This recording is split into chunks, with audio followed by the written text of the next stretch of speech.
Okay, good Thursday, fifth graders.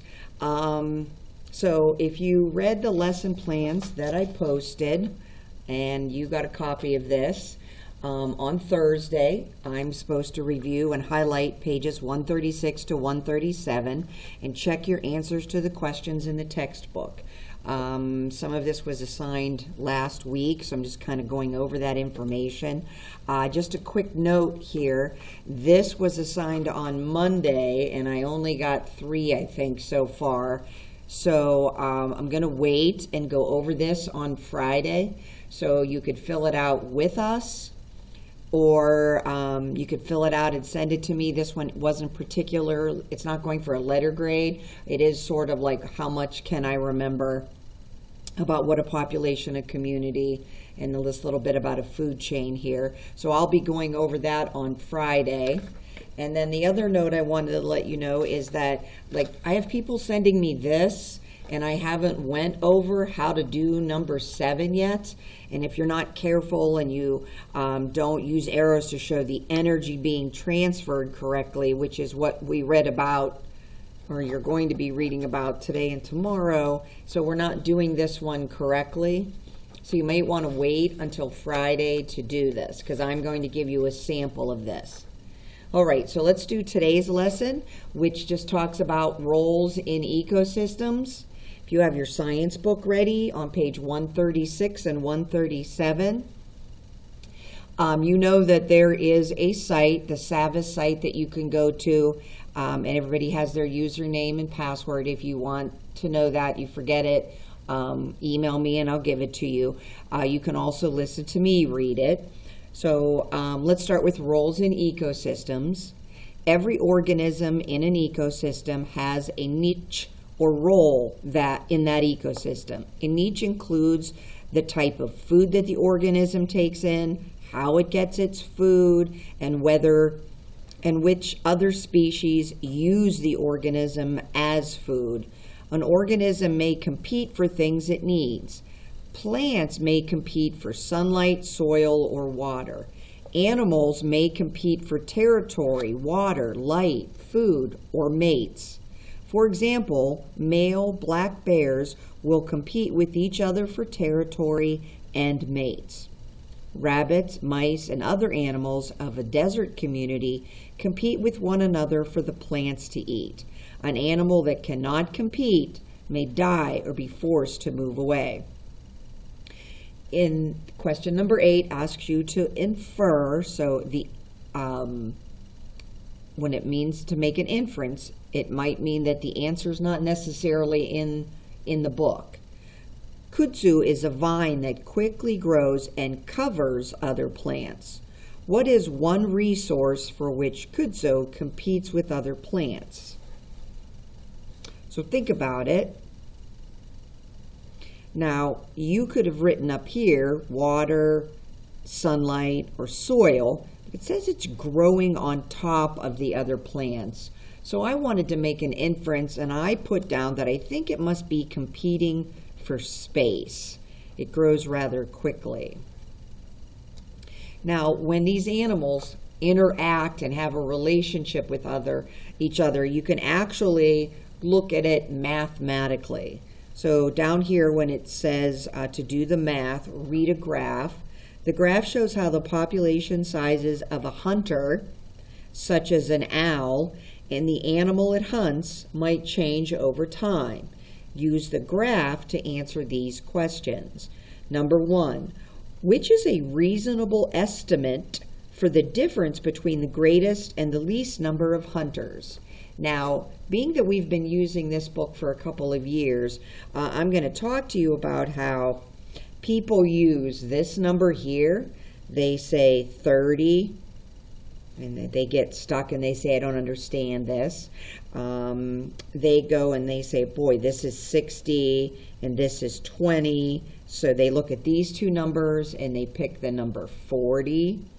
And they do all of that without really reading the question maybe a second time. See, they're just asking you for the difference, which is the answer in a subtraction problem, between the greatest and the least number of hunters. So we're not even going to talk about the green line at all, because the green line is the animal that is hunted. We just want to work with the yellow line, the hunter or the hunters. So I went over here and I said, well, what is this number here and here and here? That seems to be the greatest number of hunters. So let's just say if it was 22 or 25 or something like that. Now that would lead some people to think that that would be the answer. But see, that's the greatest number of hunters, and we're looking for a difference. So this is where you're going to go into the graph and look, and I'm guessing that this number right here might be about 10. So even if I did 20 minus 10, I would get the answer around 10. So which one should I pick? Because they're both about 5 around from away from 10. So I think I went up and I said, well, maybe this is actually over 10. So, and this is maybe between, like I said, 22 and 25 minus 10. So that's going to give me about between 12 and 15. So the right answer here is actually the answer B. So when you have a graph question, realize that in 5th grade, it's not just look at the graph and get your answer. It might be like that you have to do some work with the graph. Now, number 2, what happens after the hunter's population becomes greater than the hunted animals population? So I would have to look for when the yellow is greater than the green. If I look, okay, so let's see.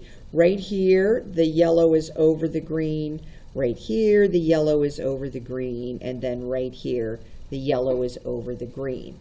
So it's A says this never happens. Well, I just circled 3 places, so it can't be that.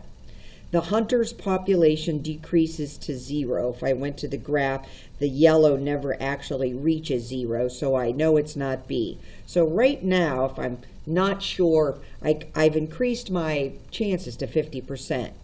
It says the hunter's population decreases or the hunted animals population increases. So right here, the green doesn't go up until, if the green does go up, then it would be more than the hunter, so that wouldn't be applied to this. So the correct answer would be C.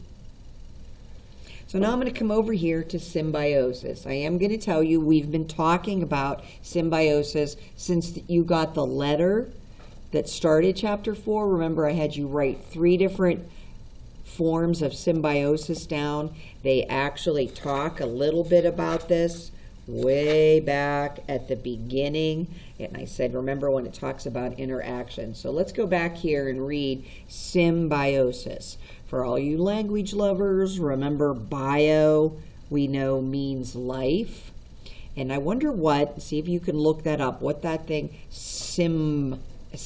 not Simba, but what does that mean that you're doing with life? So a long-term relationship between 2 different organisms is called symbiosis. One organism is always helped. The other organism might be harmed, helped, or not affected. A parasite is an organism that lives on or inside of another organism. Parasites take nutrients away from the organism where they live, which harms the other organism. In other relationships, both organisms are helped. For example, the cleaner shrimp eats parasites from the eel's mouth. The shrimp gets food, and the eel gets its teeth clean and free of parasites. So this reminds us of that bird in the alligator's mouth as well. So this is a challenge, and it says, think about the interaction between bees and apple trees. How is this an example of symbiosis? Do the bees get something? And do the apple trees get something? When you think about how apple trees produce apples, they need their flowers on their trees to cross-pollinate, and the bees assist with that. So I'm going to take this off here, and I'd like you to write down, once again, this name, mutualism. Mutual, meaning we both agree on this. It is an example of mutualism where both animals are helped. And I called it both animals now, and I'm going to erase that because I don't like that, because an apple tree is not an animal. So I'm going to change the word animal to the word organism. See, everybody makes mistakes there. Okay, both organisms are helped. So let's go down to number 10. Number 10 says to compare and contrast how are food chains and food webs alike and different. So if I were grading this, I would probably put 2 points. I would want to see both of those answered. So I'm going to say both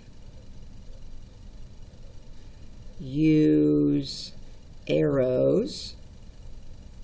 That's when you're going to make a model of one to show energy being transferred. So I'm just going to write moving. So now I have them both, that's what they have in common, but I wonder how they would be different. I think a food chain only shows one path. A web shows many, or actually more than one. How about just shows more? Okay, once you get in the habit of writing quality answers in your book, you're going to see that you actually remember it more. Okay, describe what are the roles of producers, consumers, and decomposers. If I were going to grade this page right here would be like at least 5 points, just by what the question asks for. A producer is, I guess, makes food.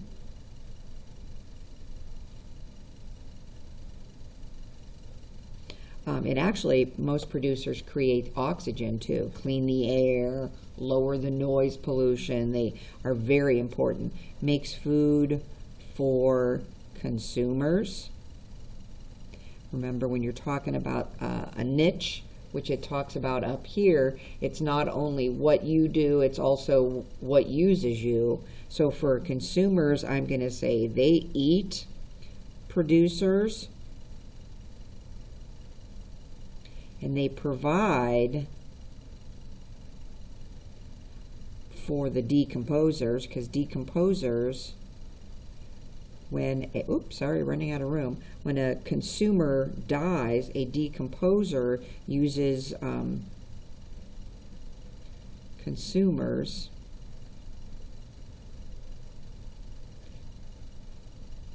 for nutrients.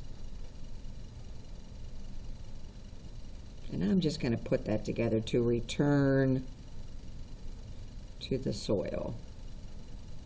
And so the circle of life is complete there. All right, so now if you look, we are done with the environment, what's in it. Now we're going to be talking about later on what it changes, but I'm going to pause a minute here, and next week we are going to spend a little bit more time on the forms of symbiosis, that they're long-term. Remember when we talked about predator and prey is sort of over as soon as that predator finds that prey. So tomorrow we will go over this, and I will give you the directions to do, especially number 7.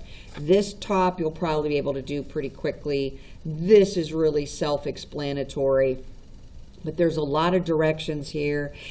Please go to page 135, because we're going to be looking, and I'm going to do a little mini lesson about how important the arrows are.